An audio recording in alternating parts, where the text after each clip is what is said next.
안녕하십니까. 2021년 기출보건문제 문제 해설을 시작하겠습니다. 자, 1번 냉각수 온도 센서의 고장 시에 엔진에 미치는 영향으로 틀린 것을 물어보는 문제입니다.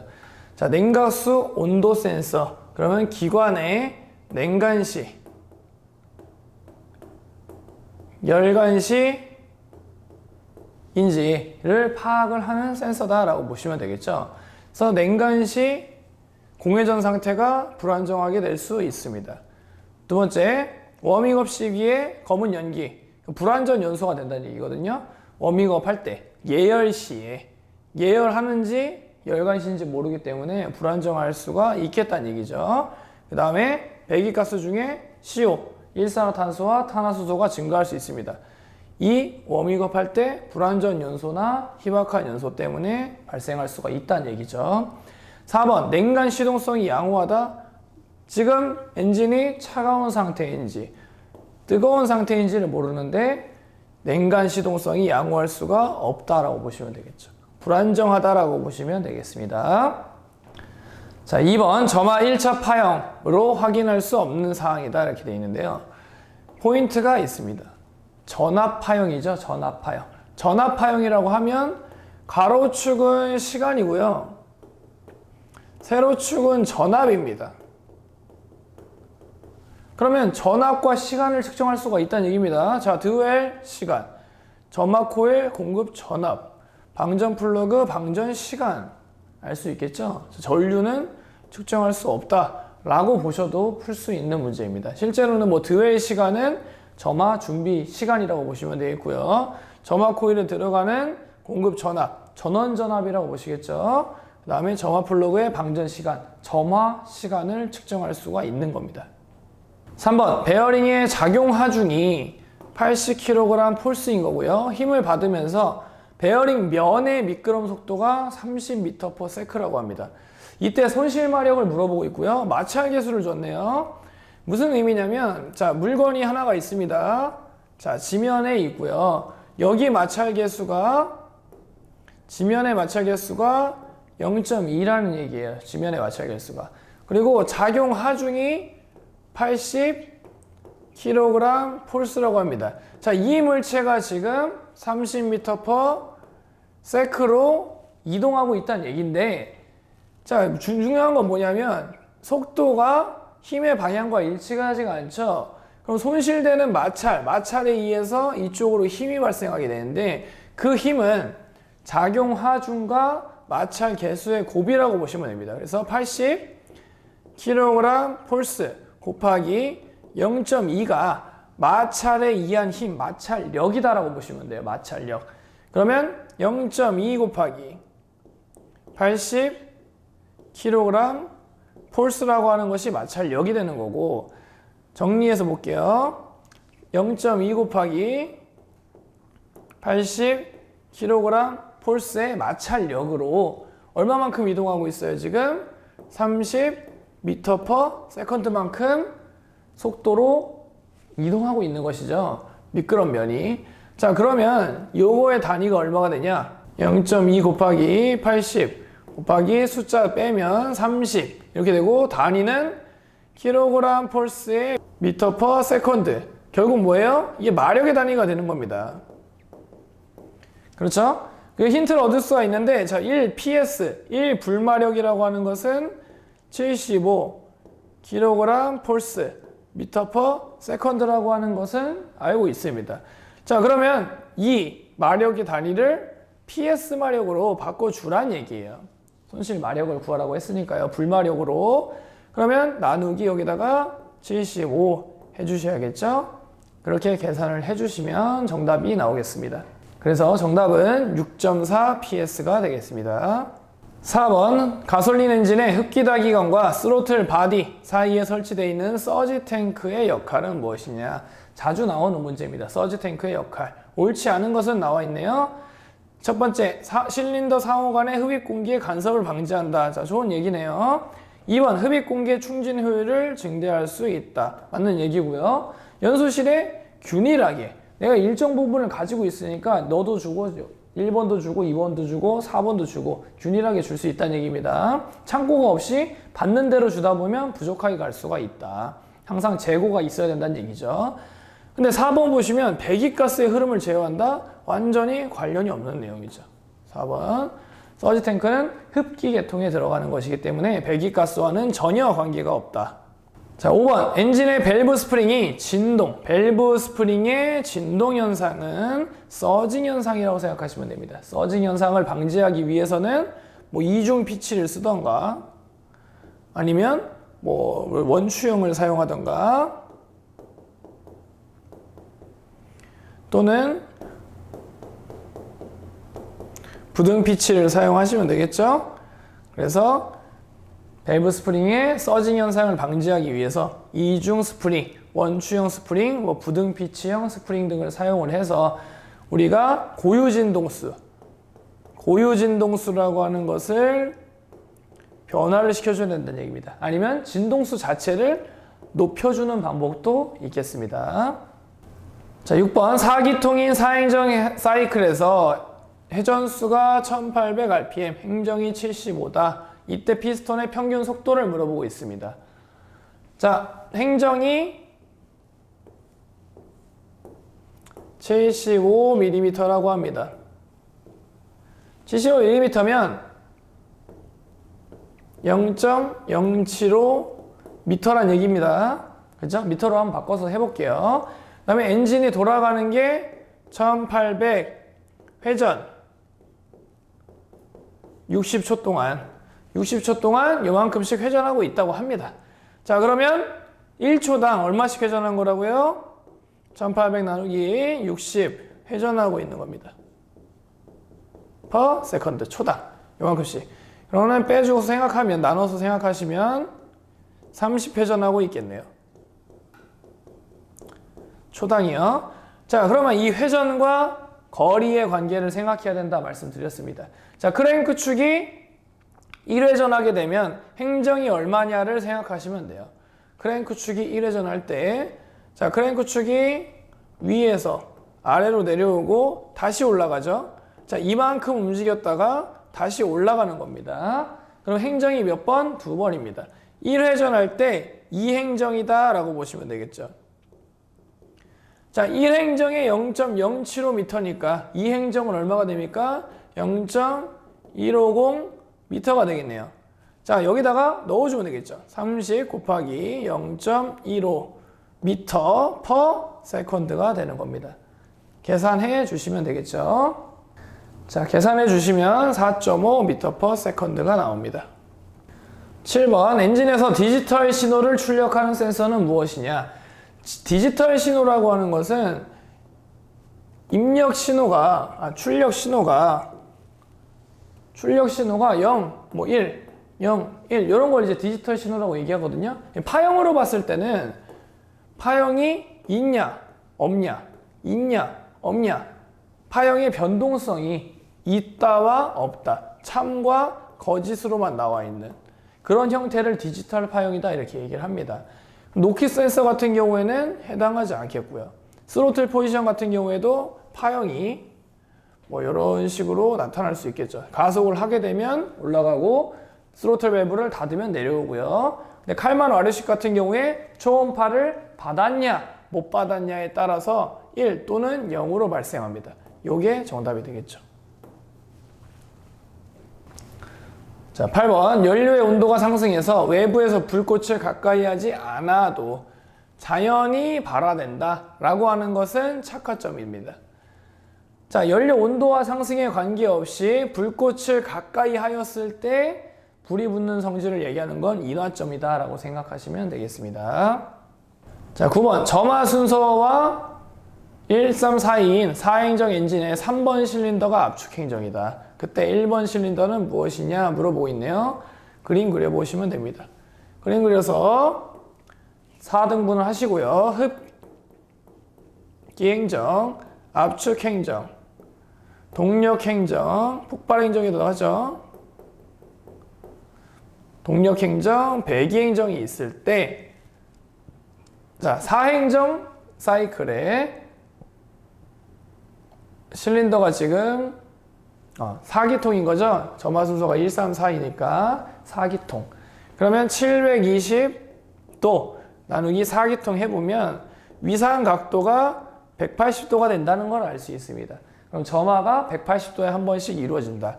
흡입 180도, 압축 180도, 동력 180도, 배기 180도.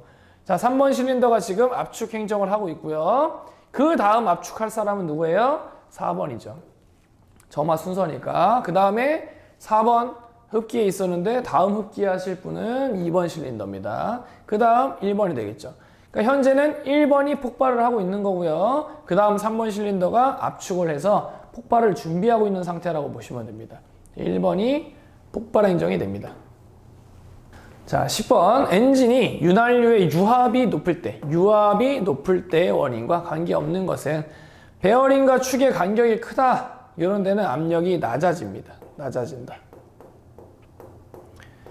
그냥 간단하게 생각하셨을 때 우리 물 호수 있죠. 물 호수를 넓게 놨을 때는 어떻게 나가요? 쫄쫄쫄쫄 나가게 되죠. 물 호수의 끝을 딱 잡아주면 어떻게 됩니까? 단면적을 작게 해주면 압력이 강하게 나가죠. 그런 것과 비슷하다고 생각하시면 됩니다. 간격이 크면 압력이 낮아질 수밖에 없다. 간격이 너무 작으면 또 압력이 너무 높아질 수는 있겠죠.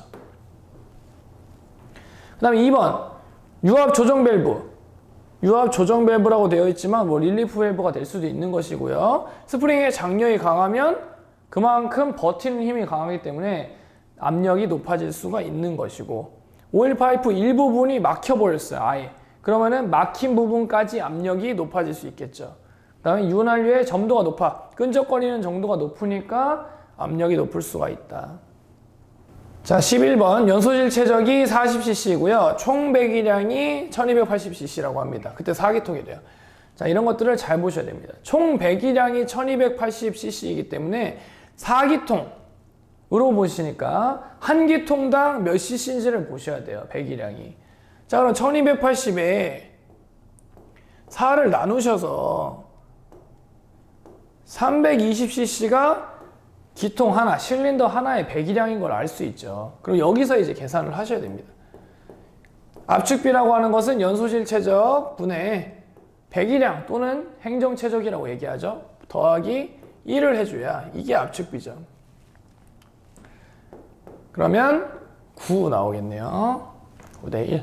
그래서 총 배기량으로 나온 경우에는 기통수를 나눠 주셔야 된다. 12번 전자제어 엔진의 흡입 공기량 측정해서 출력이 전기 펄스. 자, 디지털 파형이란 얘기입니다. 똑같은 얘기죠.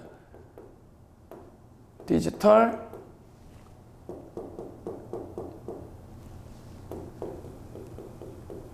나와 있죠. 디지털 파형이다.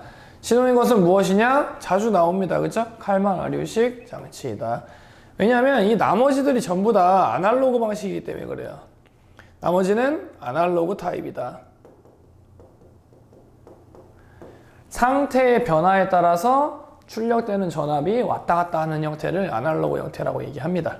자, 13번 실린더 지름이 80mm고요. 행정이 70mm래요. 여기가 80. 지름이 여기가 행정이 70mm. 자, 그럼 뭘 구하라는 얘기예요? 연소질 최적은 주었고요. 행정 최적, 이 원통의 부피를 구하시라는 얘기입니다. 부피를 구하세요. 그러면 주어진 요 80mm, cm로 하겠습니다. 8cm와 8cm로 면적을 구해주시고 행정까지 곱해주시면 되는 겁니다. 자, 면적을 구할 때 어떻게 합니까? 4분의 파이, 지름 8cm의 제곱 하면 답이 나오겠고요. 면적이 나오겠고요. 거기다가 곱하기 또 뭐 해줘야 된다? 곱하기 7cm를 또 해줘야 됩니다. 그럼 센티미터 뭐가 돼요? 세제곱이 되죠. 자, 센티미터 세제곱을 큐빅 센티미터라고 합니다. 큐빅 센티미터. 세제곱이니까 이게 cc예요. 큐빅 센티미터에서 cc다. 그러니까 동일한 단위가 되는 겁니다. 자, 그랬을 때 여기 최적, 행정 최적이 얼마가 나오냐면 350cc가 나옵니다. 계산해 보세요. 350cc가 나오는 것이고, 그럼 여기서 우리가 알고 있는 압축비 공식을 갖다 쓰시면 되겠죠. 자, 50분의 350cc 플러스 1 해주는 것이 압축비가 되는 것이니까 정답은 1번 8 압축비가 나오겠습니다. 자, 14번 내연기관의 일반적인 내용으로 옳은 것을 물어보고 있습니다. 이행정 1사이클 엔진의 인젝션 펌프의 회전 속도는 크랭크 축 회전 속도의 9배이다 라고 하는 게 아니죠. 이행정 1사이클 같은 경우에는 인젝터를 분사할 때 점화, 우리가 크랭크 축이 한 바퀴 돌아갈 때 한 번씩 점화가 돼야 됩니다. 왜냐하면 크랭크 축 1회전이 2행정이니까요. 2행정 1사이클 할 때 한 번씩 분사해야 되기 때문에 같아야 되죠. 1배가 되겠죠. 두 번째, 엔진 오일은 일반적으로 계절마다 교환하나요? 아니죠. 뭐 운전하는 방법에 따라 다르겠지만 보통 뭐 만 킬로미터, 15,000km에서 뭐 한 1년 정도 타면 교환한다 보시면 되겠고요. 3번, 크롬 도금한 라이너에는 크롬 도금된 피스톤은 사용하지 않는다 나와 있습니다. 자, 둘 다 크롬입니다. 둘 다 크롬이면 경도가 똑같아요. 표면이 딱딱한 정도가 똑같기 때문에 어떻게 되냐, 라이너가 마멸될 수 있습니다. 마모가 된다는 얘기예요. 라이너가 마모가 되게 되면 기스나 손상이나 이런 것에 의해서 어떻게 되겠어요? 압축 압력이 저하되거나 하는 현상이 발생할 수 있으니 쓰시면 안 됩니다. 그럼 어떻게 합니까? 피스톤 링의 경도가 조금 더 낮은 부품을 사용해야 됩니다. 15번 엔진의 부하 및 회전 속도의 변화에 따라 형성되는 흡입다기관의 압력 변화를 측정한다. 흡기다기관의 압력을 측정한다. 그죠? 그래서 그걸 통해서 흡입 공기량을 계측하는 센서는 무엇이냐? 자, 1번, 2번, 3번, 4번 전부 다 흡입 공기량 측정 장치이기 때문에 어떤 방식이냐가 중요한 것입니다. 어떤 방식이냐? 흡기다기관의 압력 변화. 자, 매니폴드 앱솔루트 프레셔 센서. 흡기다기관의 절대 압력을 측정하는 맵 센서가 되겠죠. 자, 16번 부동액 성분의 하나로 비등점이 192점, 197.2도, 응고점이 마이너스 50도인 불연성 포화의 물질은 에틸렌 글리콜로 알고 계십니다.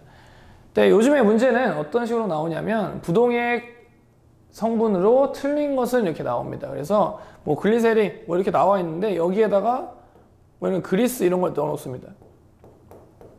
그리스 같은 경우에는 부동액 성분이 아니죠. 그래서 정답을 그리스 이렇게 찍어주시면 되겠습니다. 자, 17번 블로다운 현상에 대한 설명으로 옳은 것은 나와 있습니다. 옳은 것은 밸브와 밸브 시트 사이에서 가스줄이 누설되는 현상은 블로백 현상이라고 합니다. 아니죠. 2번 압축 행정 시 피스톤과 실린더 사이에서 공기가 누출되는 현상은 블로바이라고 합니다. 블로바이. 3번 피스톤이 상사점 근방에서 흑배기 밸브가 동시에 열려 배기 잔류가스가 배출시킨다. 자, 이런 거는 밸브 오버랩이라고 하죠.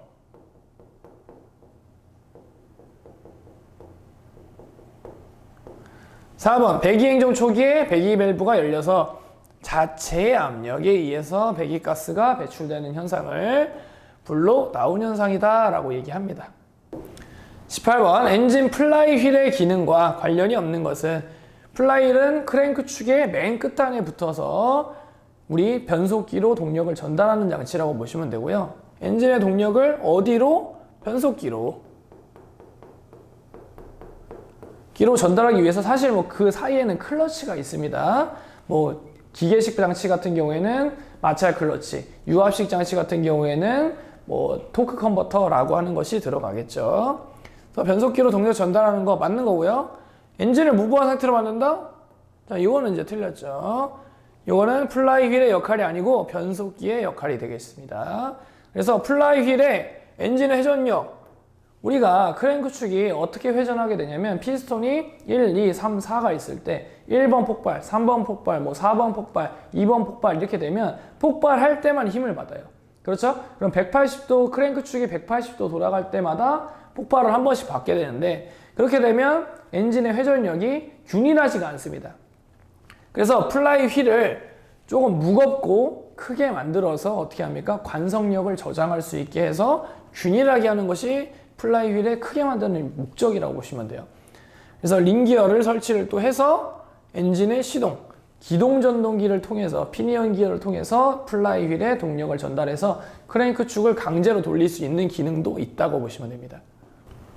자, 19번 바로 문제가 나왔네요. 기동 전동기에서 회전력을 기관의 플라이 휠에 전달하는 것은 피니언 기어를 통해서 전달한다. 어디로? 플라이 휠의 링기어로 전달한다고 보시면 됩니다. 그래서 피니언 기어라는 말이 가끔씩 이제 나오게 되는데, 피니언 기어는 기어와 기어가 있을 때 그 중에 작은 기어를 피니언 기어라고 보셔도 무방합니다. 작은 기어를 피니언 기어라고 한다. 자, 20번 보기는 흡기 시스템의 동적 효과 특성을 얘기하는 겁니다. 동적 효과 특성. 흡입 행정 마지막에 흡입 밸브를 닫으면, 자, 어떻게 들어오는지 한번 볼까요? 우리가 스로틀 바디가 있다고 생각해 보고요. 여기에 흡기 밸브가 있다고 한번 생각해 보도록 합시다. 그러면은 공기가 이쪽으로 막 들어오고 있는 상황입니다. 지금 막 들어오고 있는 상황에서 흡입 밸브가 닫히게 되면 어떻게 되겠어요? 갑자기 차단이 되면서 튀겨 나오겠죠. 그렇죠? 튀어 나오게 됩니다. 자, 이게 기역이란 얘기예요. 그 다음에 그 압력파는 음으로 흡기다기관의 입구를 다시 향해서 진행하다가 입구에서 반사가 돼서 일로 더 튀어나온다, 이런 얘기죠. 그게 니은이 되는 겁니다, 지금. 자, 그럼 여기에서 정압이냐 부압이냐 라는 것이 이제 문제가 되는 것인데, 자, 우리가 피스톤에서요, 연소실에 피스톤에서 아래 방향으로 잡아 당길 때, 그러니까 주사기를 당겨줄 때 밖에 있는 물이 들어오게 되어 있죠. 엔진도 마찬가지입니다. 피스톤이 아래로 내려갈 때 최적이 증가하게 되면 압력이 낮아지니까 대기 압력에 의해서 안으로 들어오는 형태를 얘기하는 거예요. 그래서 안으로 들어오는 걸 뭐라고 얘기하냐면 부압이다, 이렇게 얘기합니다. 대기압보다 낮은 압력이라고 생각하시면 돼요. 그러면은 니은은 뭐가 되겠어요? 부압파가 되겠죠. 그럼 반대로 가는 애는 정압파가 되는 겁니다. 그러면 기역은 뭐가 된다고요? 정압, 튀어나오는 것, 정압파가 되는 것이고, 니은은 부압파가 되겠네요. 자, 21번 MF 배터리, 메인터넌스 프리 배터리 특징에 대한 설명으로 옳지 않은 것은, 자, 메인터넌스 프리, 정비가 자유다. 무슨 말이에요? 필요 없다, 이런 의미입니다. 정비가 필요 없다. 무정비 배터리다. 그럼 예전엔 정비를 했냐? 했습니다. 뭘 했냐? 전해액이라고 하는 것이 증류수가 증발을 해서 자꾸 전해액이 없어지니까 어떻게 해요? 증류수를 자꾸 보충을 해줬습니다. 보충을 해줬기 때문에 그거를 이제 정비한다, 이런 의미로 표현을 했습니다. 근데 지금은 어떻게 했어요? 이런 촉매막이라는 것을 사용을 해서 증류수가 빠져나가지 않도록 만들어 놓은 형태를 얘기하는 겁니다. 그래서 자기 방전율이 높은 게 아니죠. 낮아지는 거죠. 방전이 잘 안 되게 하는 겁니다.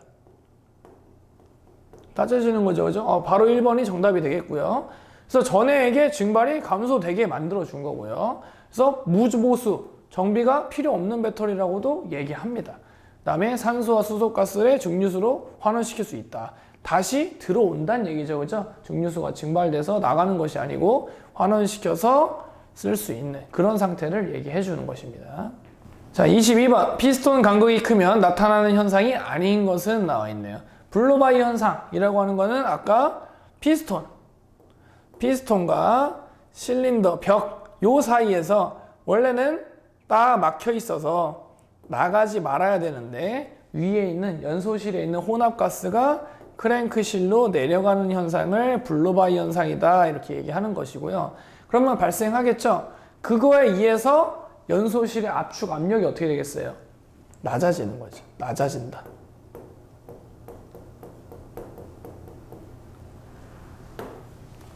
낮아진다 보시면 됩니다. 그래서 피스톤 슬랩이라고 하는 거는 흔들리는 현상이에요. 지금 간극이 크니까 어떻게 돼요? 움직일 수 있는 유격이 생겼으니까 피스톤이 까딱까딱 흔들릴 수 있다는 얘기입니다. 그 다음에 엔진 시동이 어렵다. 왜? 압축 압력이 낮아지니까 엔진이 시동 걸 때 처음에 걸기가 어려워질 수가 있다는 얘기입니다. 자, 23번 가솔린 엔진의 연료 펌프에서 연료 라인 내의 압력이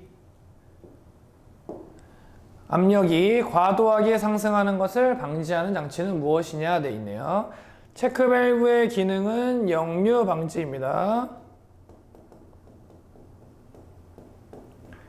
릴리프 밸브의 기능이 압력이 과도하게 상승하는 것을 방지하는 것이다 라고 보시면 되겠죠. 자, 24번 중고속 주행 시 연료 수비율 향상과 엔진의 소음을 줄일 목적이다. 변속기의 입력 회전수보다 출력 회전수. 자, 요게 중요합니다.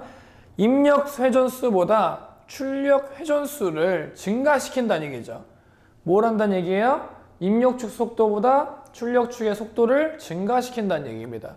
자, 오버드라이브 장치가 되겠습니다. 그래서 입력축의 기어를 더 큰 걸 쓴다는 얘기예요. 출력축의 기어를 더 작은 걸 써서 기어비가 0.58, 0.9 정도로 만들어서 오히려 회전 속도가 더 증가될 수 있게 만들어 놓은 것입니다.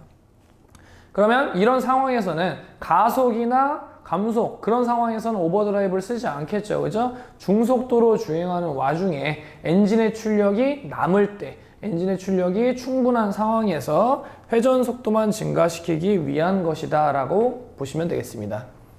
25번 현가장치가 갖추어야 될 기능이 아닌 것은 현가장치라고 하면 흔히 우리가 얘기하는 쇼바 얘기하는 겁니다. 쇼업, 쇼바, 뭐 판스프링 형식 이런 것들을 얘기하는 것이죠. 현가장치가 어떻게 해야 되냐? 승차감의 향상, 쇼바, 푹신푹신하게 완충작용을 해야 된다. 맞는 말이 되겠고요. 2번 원심력이 발생돼야 된다. 자, 원심력이라고 하는 것은 무엇입니까? 차량이 선회할 때 자동차가 밖으로 튀어나가려는 힘을 원심력이라고 합니다. 그러면은 자동차를 앞에서 봤을 때는 어떻게 되겠어요? 이렇게 기울어진 형태가 되겠죠? 맞습니까? 그러면은 자동차가 기울어지지 않습니까? 그럼 현가장치의 역할은 여기서 무엇이겠어요? 기울어졌을 때, 차체가 기울어졌을 때, 원심력에 의해 차체가 기울어졌을 때 그 기울어짐을 방지하는 역할이 되겠죠. 원심력 자체를 발생을 억제시키는 것이 아닌 원심력에 의해서 차체가 기울어진 경우 그것을 복원시켜주는 역할을 하는 것이 현가장치의 기능이라고 보시면 됩니다. 자, 26번 추진축의 자재이음은 회전축의 각도의 변화, 축의 길이의 변화는 슬립이음.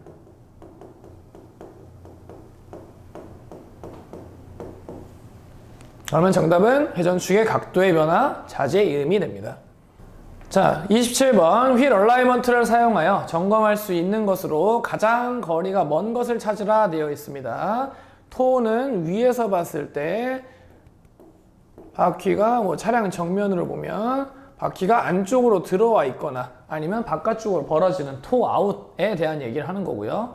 얼라이먼트 맞고요. 캠버는 차량을 앞에서 봤을 때 이렇게 위쪽이 약간 벌어진 것 양의 캠버라고 얘기한다. 안으로 들어온 건 음의 캠버이다. 그 다음에 킹핀 경사각은 무엇이냐면요. 자, 우리가 여기에서 자동차 바퀴가 있습니다.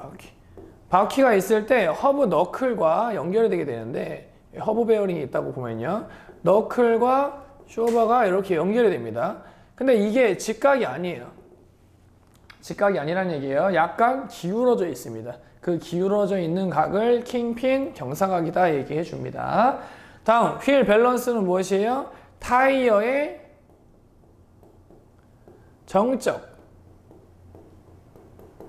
동적 밸런스를 측정하는 것입니다. 무게 밸런스요. 무게 밸런스, 회전 밸런스를 측정하는 것이에요. 그러니까 이것은 얼라이먼트에 포함되는 것이 아니고 타이어의 단품 점검으로 보시면 되겠습니다. 28번 동력 조향 장치의 스티어링 휠 조작이 무겁다. 내가 핸들을 돌리기가 무겁다라는 얘기죠. 고장 부위 중에 거리가 먼 것은 돼 있네요. 렉 피스톤의 손상으로 내부 유압이 작동을 안 해요. 동력 조향 장치가 제대로 작동을 하지 않으니까 핸들을 돌리기가 어려울 수 있겠죠. 2번 스티어링 기어박스의 백래시가 크다. 자, 백래시가 크다는 얘기는 기어와 기어 사이에 간극이 크다는 얘기인데 간극이 크다고 해서 조작이 무거운 건 아니죠. 대신 뭐가 생기겠어요? 유격이 발생합니다. 조향 휠에 유격이 커진다. 이게 되겠죠. 그러면은 거리가 멀다 보시면 되겠고요. 오일 탱크에 오일이 부족하니까 당연히 힘을 받지 못하니까 불량하겠고요. 오일 펌프가 작동을 안 하면 마찬가지로 유압 발생이 안 되니까 조향휠이 작동이 무겁게 될 수 있다라는 얘기입니다. 자, 29번 클러치 작동 기구 중에서 세척류로 세척해서는 안 되는 것은 하고 물어보네요. 자, 여기서 아셔야 되는 거는 릴리스 베어링이라고 하는 것은 영구 주입식이다 이렇게 얘기합니다. 뭐가? 그리스가 영구 주입식으로 되어 있어요. 그러니까 베어링 내부에 그리스가 완전히 꽉 차 있단 말이죠. 근데 그 상태에서 세척류를 가지고 주입을 시켜버리게 되면 어떤 현상이 발생하냐? 이게 녹겠죠. 융해됩니다. 융해되어서 그리스 윤활 역할을 할 수 없게 됩니다. 그러면 릴리스 베어링의 역할이 제대로 되지 않기 때문에 세척류로 세척하면 안 된다라는 의미입니다. 자, 30번 조향 유압 계통에서 고장이 발생되었을 때 수동 조작을 이행하는 것. 수동. 이거는 이제 밸브 스프리라고 보시면 되고요. 안전 체크 밸브의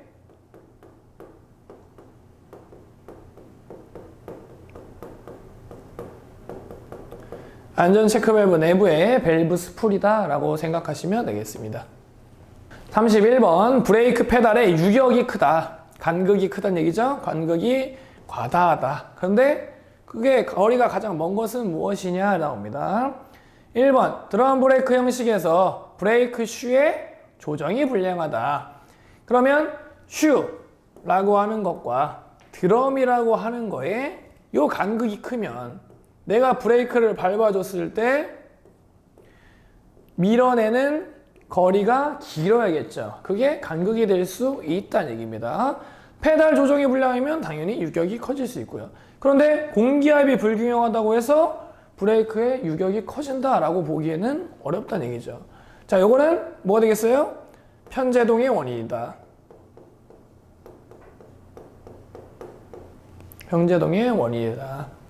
32번 싱크로나이저 슬리브와 허브의 검사에 대한 설명이다. 옳지 않은 것은, 자, 슬리브라고 하는 것은 허브의 겉에서 위아래로 움직이면서 허브와 기어, 직접 입력되는 기어와 허브를 연결하는 역할을 하는 것이 슬리브입니다. 그러면 슬리브와 허브는 뭐라고 생각하시면 되냐? 짝꿍입니다. 짝꿍. 세트라고 보시면 되죠? 세트다, 세트. 자, 이 세트 중에 하나가 불량이면 같이 교환해 줘야겠죠? 맞습니까? 그래서 세트로 교환하셔야 됩니다. 싱크로나이저 허브와 슬리브는 이상 있는 부분만 교환하는 것이 아닌 세트로 교환을 해 주셔야겠습니다. 33번 동력 조향장치 정비 시 안전 및 유의사항으로 틀린 것은 첫 번째, 자동차 하부 작업 시에 시야 확보를 위해 보안경을 벗는 것이 아니고 써줘야겠죠. 쓴다. 장착해줘야겠죠. 유의사항으로 틀린 것입니다. 34번 변속기의 변속비를 구하는 식은, 자, 여기에서 변속비는 주축, 부축으로 나눠져 있는 형태를 얘기하는 겁니다. 입력축, 출력축이 아니고요. 자, 그럼 여기서 봅시다. 주축의 기어, 부축의 기어, 축이 이렇게 있다고 볼게요.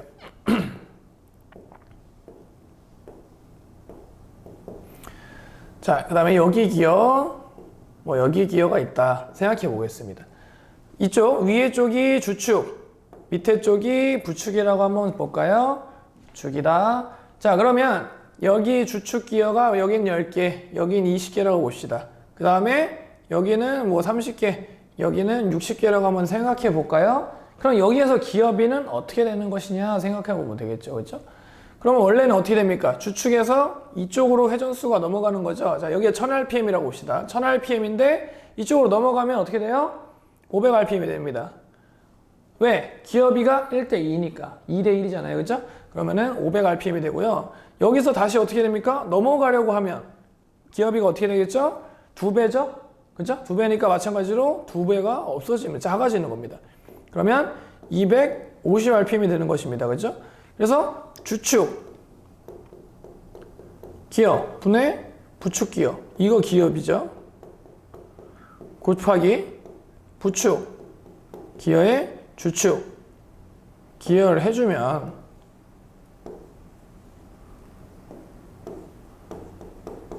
이렇게 해주는 것이 이게 변속 B가 된다 이런 의미가 되는 겁니다. 사실 그죠? 근데 말 맞는 걸 한번 볼까요? 첫 번째 엔진의 회전수를 추진축의 회전수로 나눈다 나와 있죠, 그죠? 이게 그냥 맞는 말이네요. 1번. 자, 근데 2번 한번 볼게요. 부축의 회전수를 엔진의 회전수로 나눈다? 이것과 주축의 회전수로 나누는 것 이건 말이 안 되는 거죠, 그죠? 그죠? 그 다음에 3번 입력축의 회전수를 변속 단위 카운터 축으로 나온다. 카운터 축은 입력, 출력 축이 있는 것이 아니고 입력 축 자체에 주축이, 부축이 나눠져 있는 것을 얘기하는 겁니다. 그럼 이것도 틀린 말. 4번 카운터 기어의 이수를 변속단 카운터로 얘기한다. 이것도 틀린 말이 되겠죠, 그죠? 그러면은 엔진의 회전수 자체 여기서 들어온 회전수가 여기로 지금 얼마가 나간다고 했어요? 250으로 나가는 추진축으로 나가는 비율을 얘기하는 것이 변속 B다라고 하는 것입니다. 35번 다음 중 브레이크 드럼이 갖추어야 될 조건과 가장 거리가 먼 것은 나와 있네요. 자, 무거워야 된다. 뭐라고 했죠? 관성이 크면 안 됩니다. 관성이 크면 안 되기 때문에 가벼운 것이 있어야겠죠. 자, 36번 스프링 위 진동과 관련 없는 것은 나와 있네요. 자, 그러면 스프링 진동 중에 스프링 위 진동은 바운싱, 피칭, 롤링이 있고 힐 트램프는 스프링 아래 진동이다. 또 뭐가 있을까요? 힐 트램프 말고 와인드업, 그 다음에 호핑, 이런 것들이 스프링 아래 진동으로 들어갑니다. 37번 변속장치에서 동기 물림 기구라고 하는 것이 싱크로 메쉬 기구를 얘기하는 겁니다. 상시 물림 방식에서 싱크로 메쉬 기구를 포함한 발전된 형태라고 보시면 되겠고요. 그래서 변속하려는 기어와 메인 스플라인과의 회전수를 속도를 동기화시킨다. 회전수를 동기화시키는 것이 목적입니다. 같게 동기한다. 그죠? 언제? 기어가 물릴 때. 기어가 물릴 때 동기화시킨다 라고 보시면 돼요. 자, 자동차로 서울에서 대전까지 187.2km를 주행했습니다. 출발할 때는 1시 20분이었고요. 도착할 때는 3시 8분이었어요. 이때 주행 속도를 구하시오 되어 있습니다. 자, 그러면 얼마만큼의 시간이 걸린 겁니까, 지금? 시간이 걸린 게 얼마예요? 108분 걸린 겁니다. 그쵸? 108분. 자, 이거 시간으로 환산하면 어떻게 되는 거죠? 60분에 108. 요게 되는 겁니다. 그래서 1시간 48분, 1.48시간 이렇게 쓰시면 틀립니다. 지금처럼 계산하셔야 돼요. 요게 되는 겁니다. 요 시간. 그러면 어떻게 해주면 돼요? 킬로미터 퍼 60분에 108 시간이다. 이렇게 되는 거죠. 그럼 숫자는 숫자대로 빼시고요. 숫자는 숫자대로 빼시고 단위는 단위대로 또 빼주시면 됩니다. 숫자는 왼쪽으로 왼쪽 정렬 187.2 곱하기 60분의 108 이렇게 되겠죠. 역수 취해줘서요. 분모에 있으니까 이게 킬로미터 퍼 아워다 라고 얘기하는 것이죠. 그렇게 해서 계산을 해봤더니 104km per hour가 발생을 하겠네요. 자, 39번 유압 브레이크의 원리는 파스칼의 원리라 생각하시면 되겠고요. 자, 이 문제는 문제에 오류가 좀 있어서 제가 수정을 좀 하겠습니다. 자, 여기 16cm가 아니고 20cm입니다. 20cm로 수정한 상태에서 점검하도록 할게요. 아니면 얘가 여기서부터 여기까지가 16cm. 이렇게 수정을 해놓고 답안을 작성을 해보도록 하겠습니다. 자, 우선 우리가 100N의 힘이 이렇게 브레이크 페달의 끝에서 가해지고 있습니다. 그러면 회전 중심점은 어디입니까? 이 부분이죠. 회전 중심점부터의 거리가 20cm인 거예요. 지금 여기서부터 여기까지의 거리가 20cm이기 때문에 100N의 힘으로 20cm만큼 거리에서 가동을 시키고 있다라고 생각하시면 되죠. 자, 그런데 여기 중앙 부분이 아니고 4cm 부근에서 압력 마스터 실린더에 걸리는 힘이라고 하는 것이 이제 작용해 주는 것이죠. 그러면 여기에 힘은 어떻게 작용이 되겠습니까? 몇 배예요? 1대 5죠. 1대 5. 그러면은 여기에 작용되는 뉴턴은 힘 500뉴턴이 작용을 해야 된다는 얘기입니다. 이쪽에서. 그죠? 여기가 20이라고 하면 이쪽에서 내가 페달을 밟았을 때 마스터 실린더를 누르고 있는 압력은 500뉴턴이 되는 겁니다.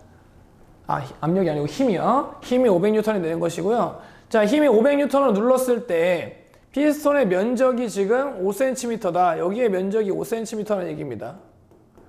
그럼 압력이 얼마가 돼요? P는 단면적분의 힘입니다. 단면적분의 힘. 압력은 단위 면적당 힘이다 보시면 돼요. 그럼 500뉴턴이고요. 단면적이 얼마요? 5cm 아닙니까? 그러면은 뉴턴 퍼 센티미터 제곱이 되는 것이죠. 그러면 100 뉴턴 퍼 센티미터 제곱. 이게 유압이 되는 것인데, 자, 지금 보면 뭐라고 주어져 있냐면 킬로파스칼 이렇게 줬습니다. 킬로파스칼.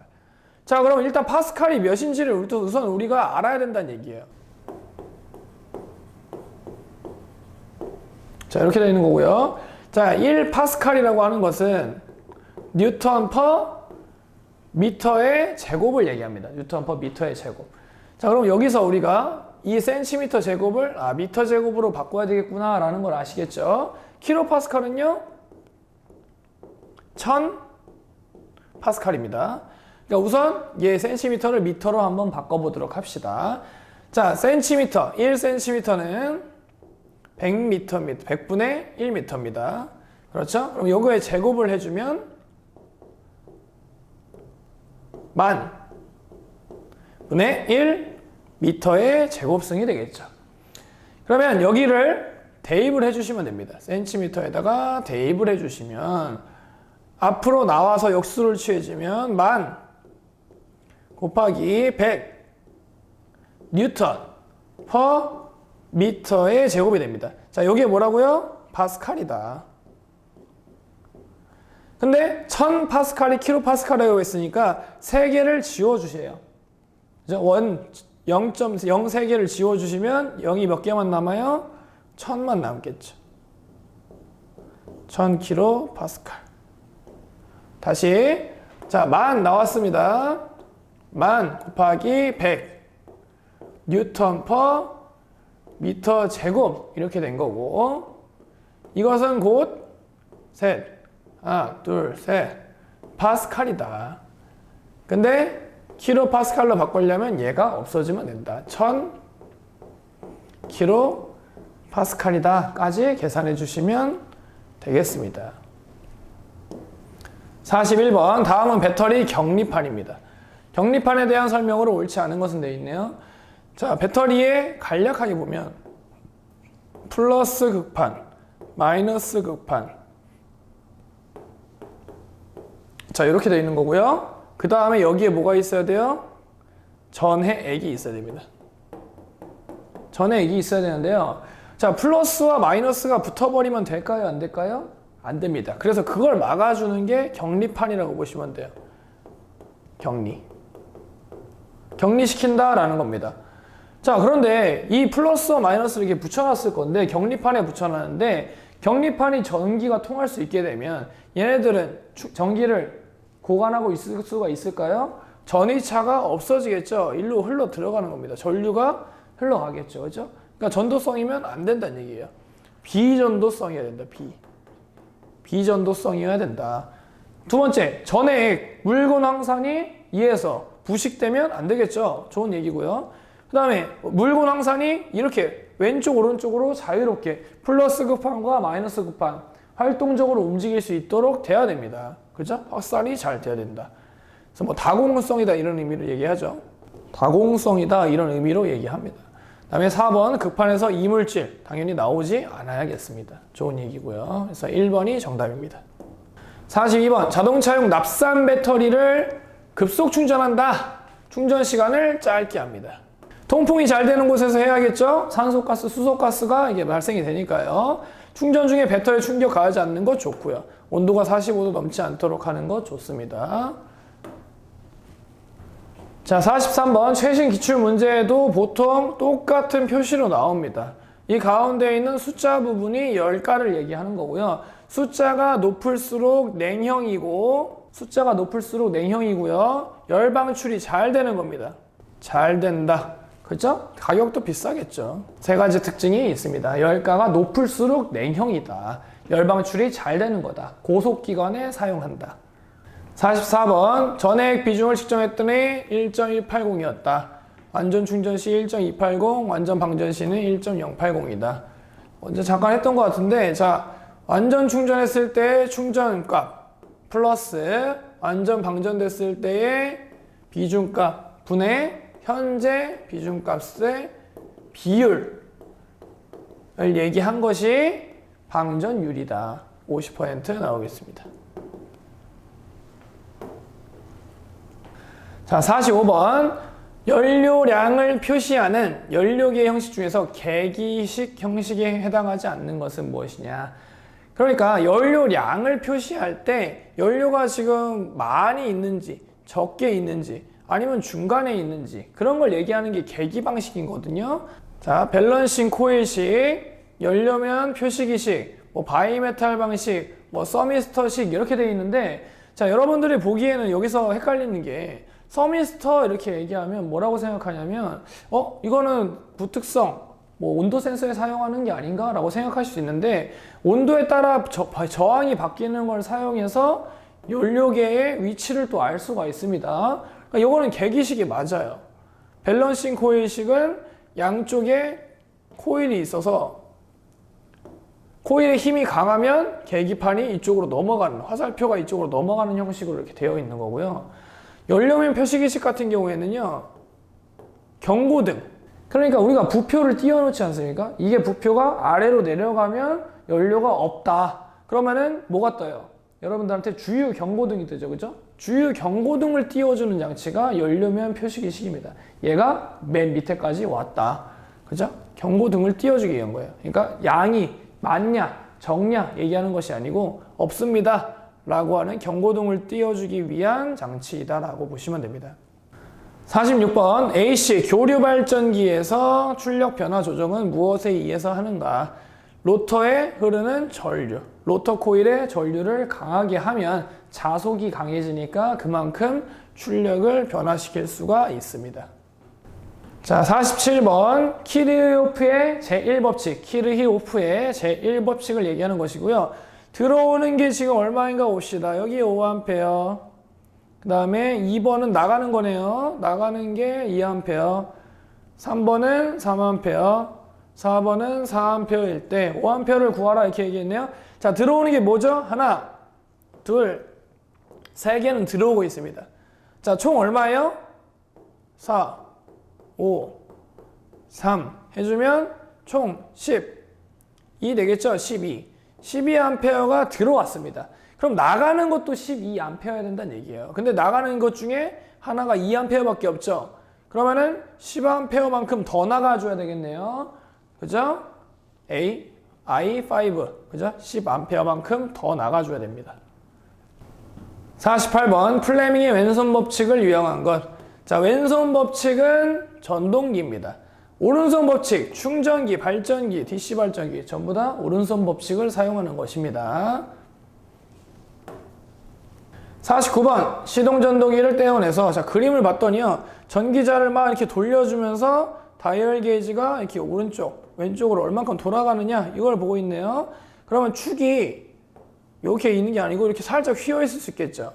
그러면 축이 휘어지는 여기서부터 여기까지를 측정하면 이 측정 값을 가지고 전기자가 얼마나 휘어 있느냐 그걸 측정하는 겁니다. 근데 실제 휘어진 값은 이 측정 값의 반이 되겠죠. 절반이 실제로 휘어진 값이다. 50번 반도체의 장점으로 옳지 않은 것. 장점이 아닌 걸 찾으라는 얘기죠. 소형 경량이다. 좋고요. 전력 손실이 적다. 저항이 적기 때문에 전력 손실은 적습니다. 그런데 고온에서는 안정적이지 못하다. 온도 특성이 나쁘다. 이건 단점이죠. 반도체의 단점, 온도 특성이 나쁘다입니다. 자, 51번 발광 다이오드에 대한 설명으로 옳지 않은 것은 응답 속도가 빠릅니다. 응답 속도가 빠르다. 정답이 되겠고요. 전구, 백열 전구요. 필라멘트를 쓰는 거에 비해 수명이 길고 전기 에너지를 빛으로 변환시키는 것이고요. 뭐 차속 센서, 차고 센서, 포토 다이오드 같은 것에 이제 쓸 수 있겠죠. 그죠? 포토 다이오드, 뭐 포토 트랜지스터와 통합해서 쌍으로 세트로 해서 사용할 수 있습니다. 자, 52번 물체의 전기 저항 특성에 대한 설명 중 옳지 않은 것을 찾아라 되어 있습니다. 첫 번째, 단면적이 증가하면 저항 감소한다. 자, 저항에 대한 얘기를 하면 단면적과 저항을 얘기하면 우리 도로라고 생각하시면 됩니다. 자, 1차선 도로에 100대가 지나가는 것과 10차선 도로에 10대, 100대가 지나가는 것. 뭐가 더 빠르죠? 당연히 10차선이죠. 단면적이 크면 저항이라는 건 줄어드는 거예요. 그러니까 빠르게 갈 수 있다. 맞는 얘기죠? 2번, 도체의 저항은 온도에 따라서 변하게 됩니다. 변하게 되어 있습니다. 근데 이제 PTC, 정특성으로 변할 것이냐 아니면 부특성으로 변할 것이냐의 차이는 있습니다. 온도가 상승했을 때 저항이 같이 상승하는 도체도 있고 온도가 상승했을 때 저항이 내려가는 그런 형태를 가진 도체도 있다. 그래서 보통의 금속은 어떻게 되어 있대요? 온도 상승에 따라서 저항이 감소된다고 되어 있지만 이게 증가되는 겁니다. 그래서 보통은 금속 같은 경우에 온도 상승을 하면 저항이 증가되는 PTC의 성질을 가지고 있다는 얘기예요. 정특성 서미스터에. 그런데 따로 부특성 서미스터라고 하는 것을 우리는 냉각수온 센서, 흡기온도 센서 같은 것으로 사용하는 것이죠.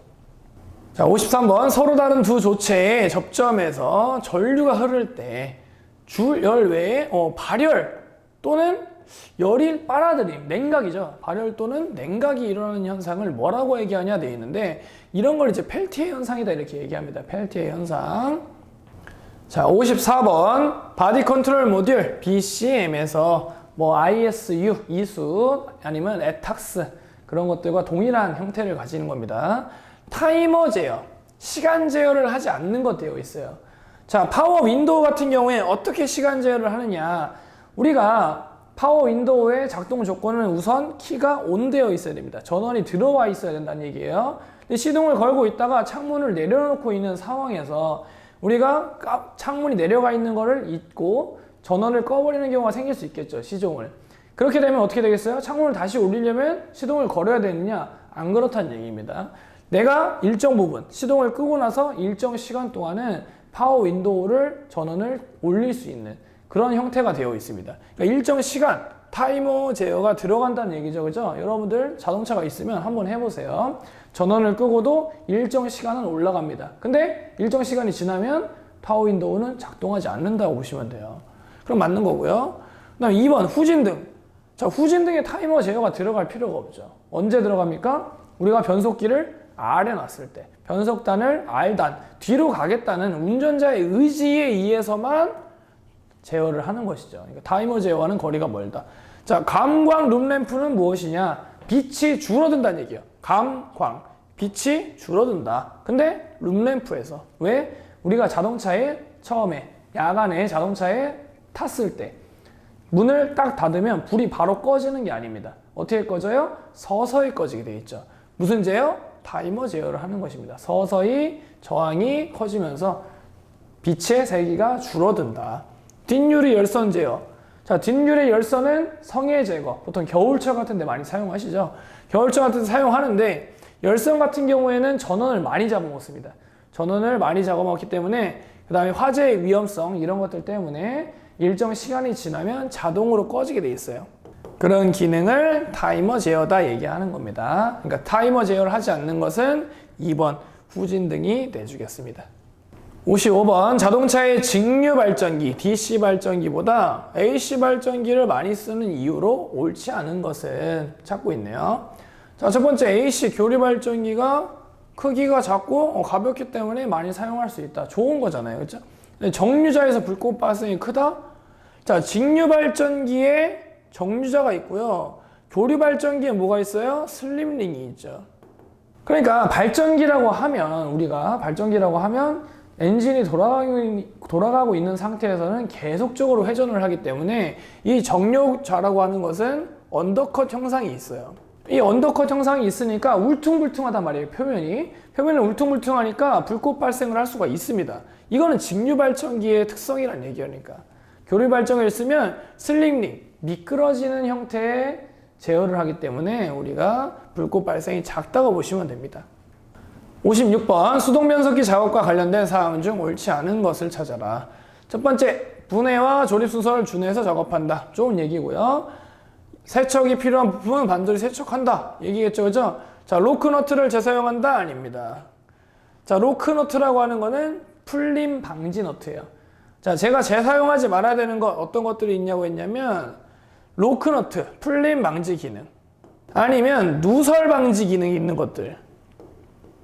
새지 않게 누설 방지 있는 기능이 있는 것들은 재사용하시면 안 됩니다. 신품으로 반드시 교환해 주셔야겠어요. 자, 57번 물건을 운반할 때 안전하지 못한 경우 나와 있어요. 자, LPG 본배, 드럼통을 굴려서 운반해라. 드럼통이나 본배 같은 경우에 표면에 만약에 마찰 같은 거에 의해서 표면이 파손되거나 하게 되면 가스가 새어나갈 수 있겠죠. 절대 하면 안 되는 행동이고요. 굴려서 운반하지 말고 운반차 같은 것들을 사용해서 이동을 시켜주시면 되겠습니다. 58번 연료 압력 측정과 진공 점검 작업. 자, 연료 압력 측정과 진공 점검. 자, 연료 압력 측정, 진공 점검은 전부 다 시동을 건 상태에서 기동하고 있는 엔진이 가동하고 있는 상태에서 점검할 수 있습니다. 안전에 관한 유의사항으로 잘못된 것은 첫 번째, 엔진 운전을 하거나 크랭킹 할 때 회전 부위에 옷이나 손등이 직접 접촉하지 않도록 한다. 좋은 말이고요. 배터리 전해액이 옷이나 피부에 닿지 않도록 한다. 자, 언뜻 보면 맞는 말인 것 같습니다. 그죠? 배터리 전해액은 황산이니까 닿지 않게 하는 게 좋다 생각하시는데 기관의 압력 측정과 진공 점검에서 유의할 사항은 아니에요.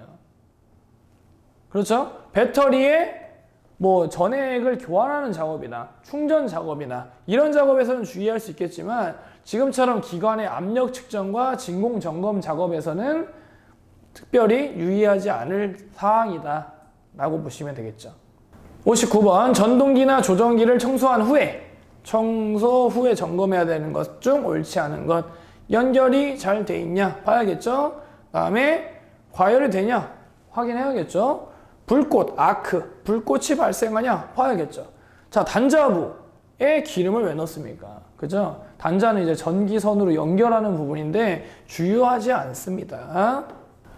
60번 자동차 엔진이 과열된 상태에서 냉각수를 보충하려고 합니다. 이때 적합한 것은 자, 과열된 상태입니다. 과열이 되어 있으면 라디에이터 내부 냉각계통에 압력이 차 있는 상태예요.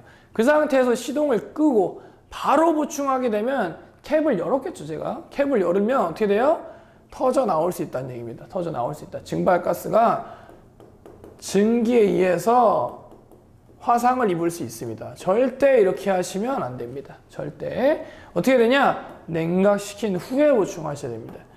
자, 3번 더더욱 안 되겠죠. 가감속시키고 주행하면서 마찬가지 안 되는 거고요. 자, 지금까지 2021년 기출보건문제 문제 해설을 마치겠습니다. 감사합니다.